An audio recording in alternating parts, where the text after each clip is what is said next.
Five-star point guard Mikel Brown Jr. loved Indiana during his visit, but the question is, will he commit?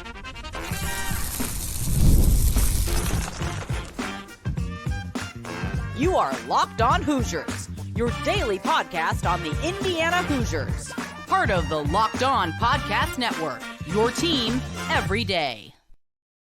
Welcome in. It is the Locked On Hoosiers podcast. I'm your man, Jacob Goins. I appreciate you being here, making this your first listen each and every day. We are a part of the Locked On Podcast Network, which is your team every day. Today's episode of Locked On Hoosiers is brought to you by FanDuel. Now through September 22nd, all FanDuel customers can bet just $5 and get a 3-week free trial of NFL Sunday Ticket from YouTube and YouTube TV. Visit FanDuel.com to get started. Well, thank you so much for being here. Shout out to all of my everydayers, those of you who come back each and every day here on Locked On Hoosiers.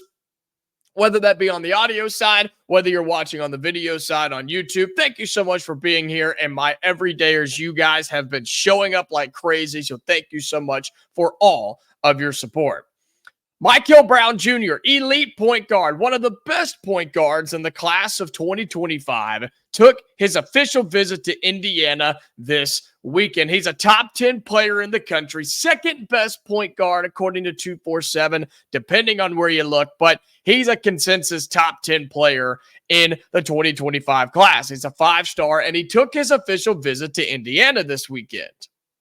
And you start reading into some things, and he has some quotes thanks to Peaks.com, the Indiana 24/7 site, and he absolutely loved his visit to Indiana. He loved it. His family loved it. He just had really, really good things to say. And so now we ask ourselves, does this lead to a commitment? Well, let's peel this back a little bit and dive into this.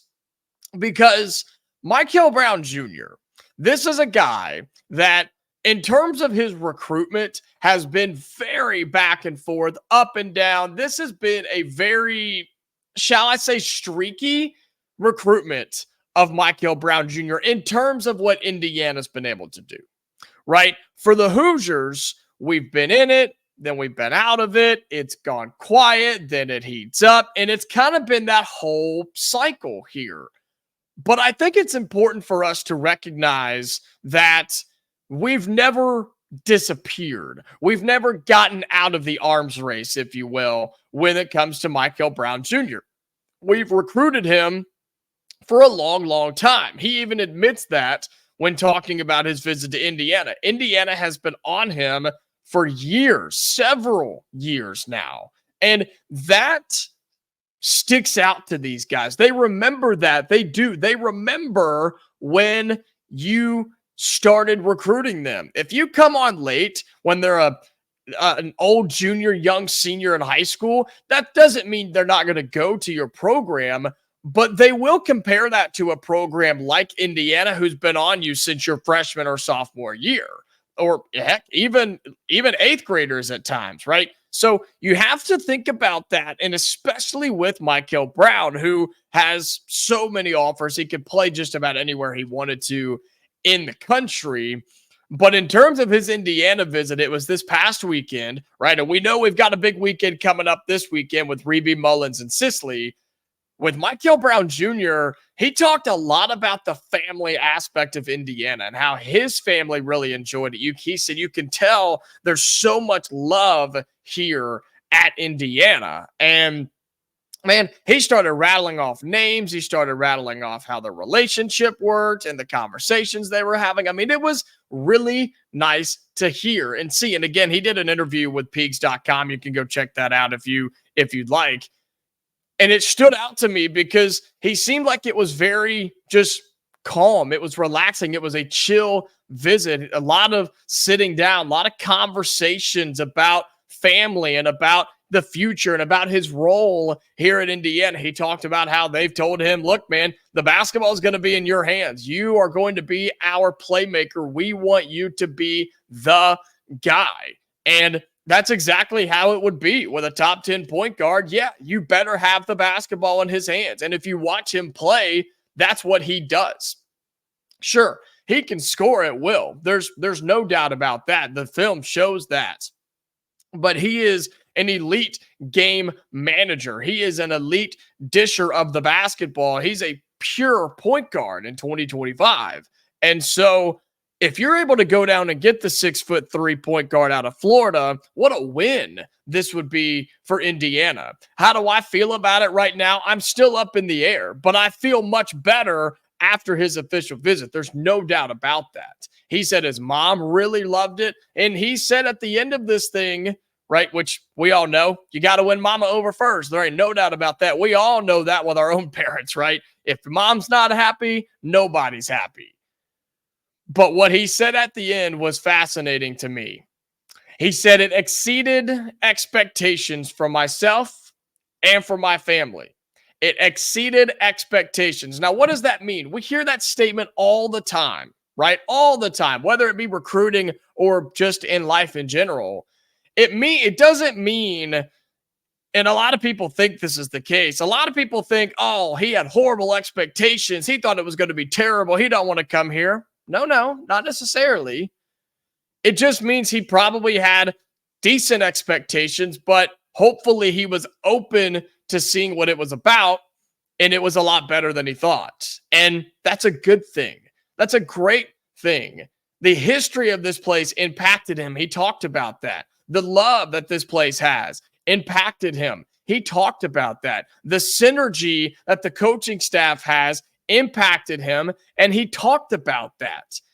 He left Bloomington with a really good feeling about this place. I'm convinced, off of what I've been told and what I've heard from this, Mikel Brown Jr. really was impressed when he walked out of this place. And that's good. That tells us so much. Now, whether he commits or not, I guess we're going to have to wait and see, right? We're going to have to wait and see. I feel good that Indiana's in a really good spot after this weekend.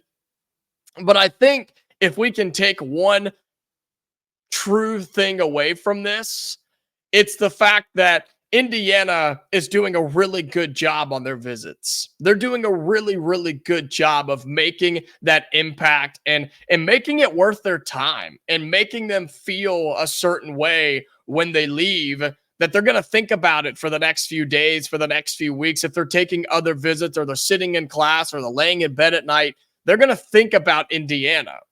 And I think Mike Woodson and our staff are doing such a phenomenal job of that. Just, you can hear it from what these guys say after they take a visit. I'm curious on how that carries into this weekend as well. But overall, for Mikel Brown Jr., he's one of the best players in the class. Indiana's been on him early. They've been on him often.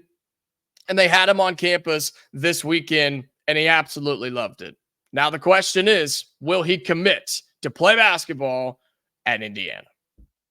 Well, coming up on Locked On Hoosiers, going to flip over to the football side because Kurtis Rourke, we know he had a fantastic game against UCLA. It was so good, he's starting to get some recognition. We'll have that for you coming up next on Locked On Hoosiers.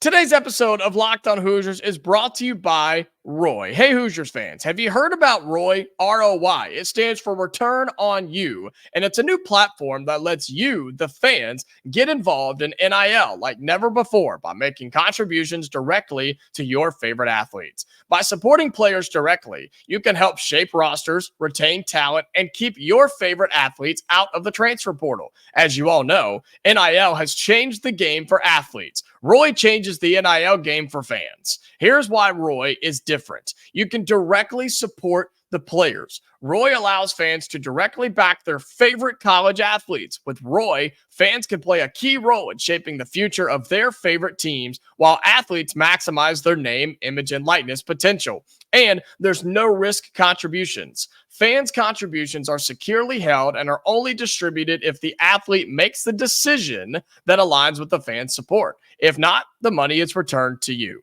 Download Roy for iOS or Android and enter the referral code Locked On, and you'll automatically be entered into a sweepstakes to win $5,000 cash. Visit joinroy.com for additional details. No purchase necessary, void wherever prohibited. Get the Roy app for iOS or Android and start making an impact on your favorite team. Use our referral code locked on for an opportunity to win $5,000 cash. Visit joinroy.com for more details. No purchase necessary, void where prohibited. Get off the sidelines and into the NIL game with Roy. Welcome back into Locked On Hoosiers. Thank you so much for being here again. All my everydayers, those of you that come back each and every day, audio, video, however you take in this daily free podcast, I really do appreciate you. And since this podcast is free, if you can help me out just a couple of ways, it would be phenomenal, okay? Be sure if you're on YouTube, all right, first of all, like the video. Do that every time you're here. It should be like an instant reaction, right? You click on the video, you watch the intro, boom. Just go ahead and get a like for it. Helps us grow, helps it get out there, the algorithm, all that type of stuff. So be sure you do that, okay? Also, comment down below. Is Mikel Brown Jr. a guy that you want at Indiana? Does he end up here, and do you want him here? Tell me that in the YouTube comments for Indiana basketball. And then finally, the best way to help us out here, click on our Locked On Hoosiers logo as you're watching this on YouTube, whether it's your phone, tablet, computer, doesn't matter. Click on the logo and subscribe to our channel. All right, that's the best way to help us grow. We continue to do that, so thank you so much for doing that. All of my everydayers for supporting Locked On Hoosiers. Well, Indiana football destroyed UCLA this past weekend at the Rose Bowl. Had a great episode about that yesterday in case you missed it here on the program. But Kurtis Rourke, after a phenomenal performance, a masterful performance on the road for Indiana offensively, he's been recognized for his performance. He has been named the Big Ten Offensive Player of the Week. How about that? Big Ten Offensive Player of the Week, Kurtis Rourke. Has a nice ring to it, doesn't it? Because of his performance against UCLA, but was recognized and has officially, again, been named the Offensive Player of the Week in the Big Ten. His stat line was incredible. 25 of 33 for 307 yards and 4 touchdowns. Third down efficiency was phenomenal, too. 9 of 9 passing on third down for 128 yards, and those ended up being first downs on 8 of those. Unbelievable. And Cignetti talked yesterday, in fact, about how just impressive and calm and poised Kurtis Rourke looks. And I think for the Indiana offense for football, I think bringing in Kurtis Rourke was such a genius move. And it's easy to say that here early on this season because it's working out. But, man, we talked about that when he transferred in. He's played so much college football, maybe not at this level, but still at a high level, to where you bring him in, and for Cignetti and the staff, they can look at him and say, hey, we want to do this, this, and this. And he can say, got it, let's go. You don't have to worry about whether he's going to comprehend it or not. You don't have to worry about whether he's going to stress out or not, or whether he is going to understand it. Like, Kurtis Rourke gets it. And his poise and maturity, I think, is a big word here too. All of that allows Indiana to be effective offensively. Now, sure, it helped with a good running game Saturday. There's no doubt about that. And that's going to be something that we rely on time after time, week after week. But for Indiana, and they need first downs, they need big drives, which they needed on Saturday. They got it from Kurtis Rourke, and he led this offense time and time again. Multiple drives with 75 yards or more. Like, you can't understate that for this Indiana offense. Think 2 75-yarders, an 80-something yarder. I mean, this offense was rolling. And most of those, right, you know this, most of those were after UCLA scored or something big happened. They were responses for this Indiana offense. Sure, we were up 14-0 rather quickly, but we capitalized on a turnover. Then you had a stop in the red zone, and then boom, you get after it, and you go the length of the field. These are things, folks, that were not happening in the past. Indiana wouldn't have scored on a turnover like that. Indiana wouldn't have gone 80-plus yards when they needed a response after the opposing team scored. They wouldn't be winning the turnover battle a lot to 0 so far this season. Is it 4-0? I think is what it is. Cignetti talked about it. But it's things like that that just didn't happen in the past, and it's different right now. It's 6-0 in the turnover battle, by the way. It's just that didn't happen in the past. And I think you have to give so much credit to the coaching staff, yes, but you also have to give credit to the players that they brought in who are performing at a very high level right now. And to do all of that on the road, while it may not have been a hostile environment, UCLA, I mean, look, Zach told us this from Locked on UCLA. Probably wasn't going to be great. Students don't start until, I guess, December, it seems like, out there in Los Angeles. But you still had to travel across the country. You still had a time difference. You still had to do all of that for the very first time this season. That you can't overlook that for this Indiana team. And just a different mindset, man. Just a really different mindset. And so shout out to Kurtis Rourke for Offensive Player of the Week. And while he deserves a ton of credit, so does the defense. The defense played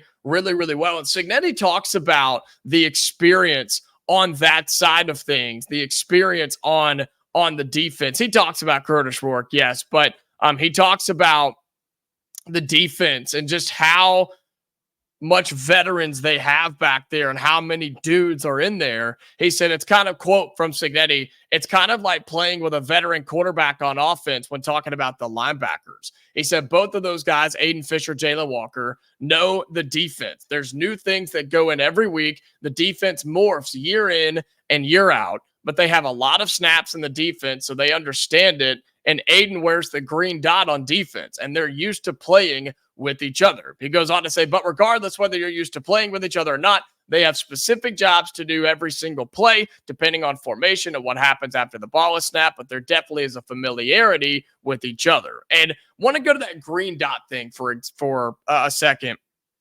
We talk so much about the quarterback wearing the green dot on the back of the helmet, right? They can be communicated to. They can talk to them up to 15 seconds.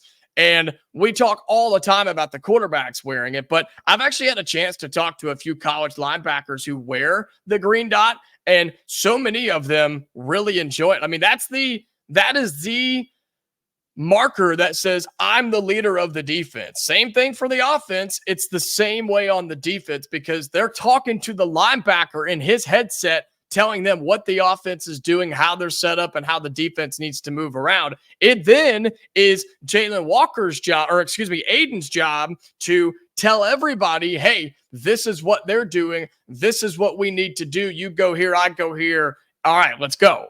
That says a lot about who you are as a player if you have the green dot offensively or defensively. And so for Kurtis Cignetti to say it's like playing with an extra quarterback, yeah, absolutely. And Aidan Fisher is absolutely that type of guy. And I think they're playing extremely hard. I think they're executing at a high level, forcing field goals, forcing turnovers, limiting touchdowns that are scored with their opponents. And hopefully you could do that again this week with Charlotte. No, there's some questions on who the quarterback's going to be for them, but you just have a lot of confidence right now in this Indiana football team with the offensive player of the week on one side and some stud linebackers and corners on the other side. Unfortunately, though, we got some problems defensively in terms of really bad penalties. Some of them were questionable. There's no doubt about it. Some of them were blatantly bad, but they still can't happen. And it's some of these things that Indiana has to clean up moving forward if they want to become a very successful football team. We'll talk about what that is and how Indiana can play smarter moving forward in this young college football season. We'll have that for you in the final segment on Locked on Hoosiers. Today's episode of Locked on Hoosiers is brought to you by FanDuel. You've heard us talk a lot about FanDuel, America's #1 sports book. Well, we've got something a little different for you because it's right now through September 22nd. That's this week. All FanDuel customers can bet just $5 and get a 3-week free trial of NFL Sunday Ticket from YouTube and YouTube TV. All right. Then with the YouTube TV base plan, you'll be able to watch every regular season Sunday afternoon out-of-market game. All you need is a Google account and a current form of payment, and you can cancel at any time. So visit FanDuel.com, download $5, and they're going to give you a 3-week free trial of NFL Sunday Ticket now through September 22nd. So get it in this week. Download FanDuel.com, America's #1 sportsbook. Final segment on Locked On Hoosiers. Again, appreciate you being here, making this your first listen, your first watch every single day. If you're looking for your second listen, your second watch of the day, go check out my boy Spencer McLaughlin at Locked On College Football. It's a part of our Locked On Podcast Network. He talks all things college football, and yes, he's talking Indiana. We keep getting shout-outs on College Game Day, Monday Night Football, and even on Locked On College Football, which some would say is even bigger than those two. I don't know. You tell me. So go over there and check out my boy Spencer. He does a great job at Locked On College Football. Type in the chat that Locked On Hoosiers sent you. He'd love to see that you're there, and check him out each and every day, audio and video, for your second listen of the day. Also, Locked On College Basketball. Don't forget about Isaac and Andy either. As we get closer to college basketball, they've got you covered on everything you need to know. So Locked On Hoosiers 1, Locked On College Football 2, Locked On College Football 3. There, I've got you an hour and a half's worth of content to get you through the workday with just those 3 episodes. Well, I talked about how Indiana needs to play smarter, right? And no, not the old saying, play, smarter, not harder. No.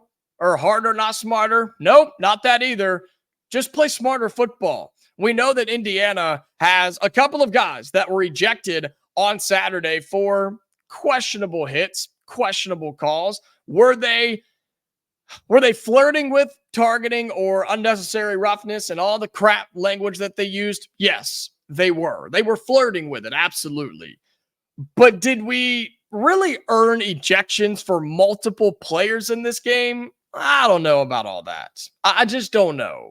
And there were a couple of hits on our guys that were harder than the hits that we gave out. And I don't understand it. And some of our hits, most of them, were being bumped by somebody else into the player, and then we got called for it. And I just don't know, man. The rule is so it's so up in the air. Here's what Cignetti says about it, because it's hilarious. He says, quote, because he was asked about adjusting the punishment for targeting, he says, I think there needs to be a balance there, and common sense and intent also. Probably the most hardest hits in the game was when Aidan Fisher intercepted the pass and got hit in the head. Thank you. And there's no call for that one. The other ones were kind of Mickey Mouse. So, that's the way it went down Saturday, and we're not going to change the way we play. I don't think there was anything dirty out there, that's for sure, because Indiana had multiple dudes get ejected in this game and losing guys for the rest of that game and for the upcoming game, including Pons in the backfield or in the secondary. Like, what? I don't get it, man. And the rule is so weird where if you get ejected in the first half, you're out for the game. If you get ejected in the second half, you're out for the rest of the game and the first half of the next game. I'm with Cignetti. I think there needs to be some version, or I guess some form of common sense here on.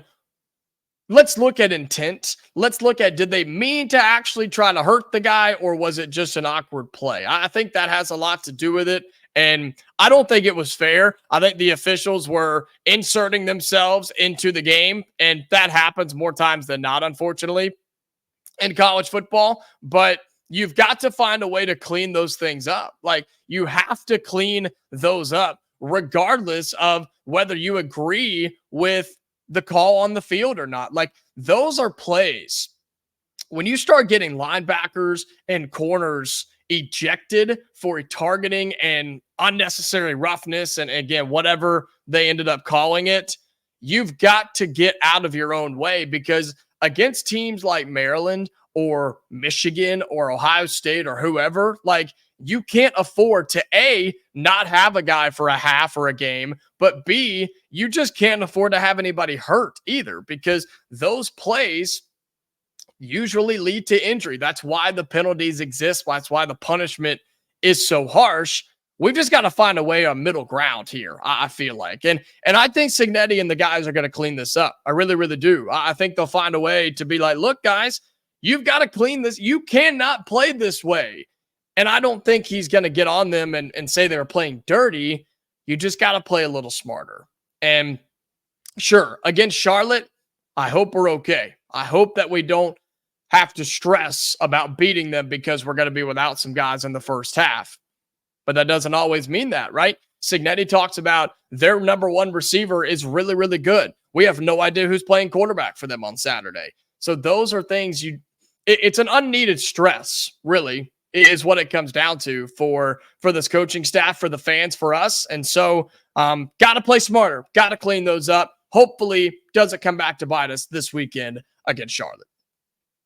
Well, that's going to do it for today's episode of Locked On Hoosiers. I appreciate you being here, ladies and gentlemen. It makes me just so happy to see so many of you supporting this show each and every day. Be sure you like the video on YouTube. Comment down below your thoughts on Kurtis Rourke running the offense. Is he the man? I mean, we already know he's offensive player of the week, but how high can he go? How good can this offense be with Kurtis Rourke running the show? Let me know in the YouTube comments below, and your thoughts on targeting as well. I'm sure that can get some stuff going. Oh, by the way, before we go, I have to call. Oh, I'm so glad I remember because I forgot yesterday. I have to shout out this guy in our YouTube comments. And ladies and gentlemen, I'm not joking.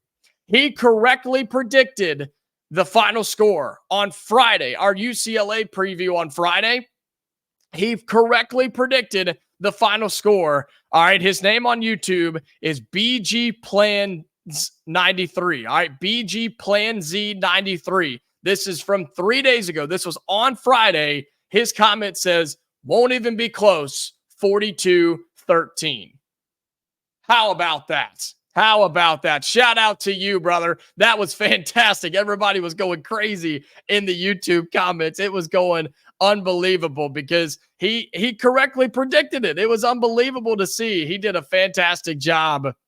And now I'm looking at it right now. Indiana 42-7 over Charlotte. Let's see if he can go 2 for 2 this week. Had to shout that man out. Thank you for watching. Thank you for commenting. And man, maybe you just have a crystal ball in there somewhere. Hey, can you start predicting the rest of the season? I like where this is headed. So shout out to him. All right, be sure you like this video. Comment down below. You can get shout outs on the show. You never know. And then be sure you hit the logo and subscribe to our channel. We're back tomorrow, okay, Hoosier fans? So until then, stay safe, and I'll talk to you later.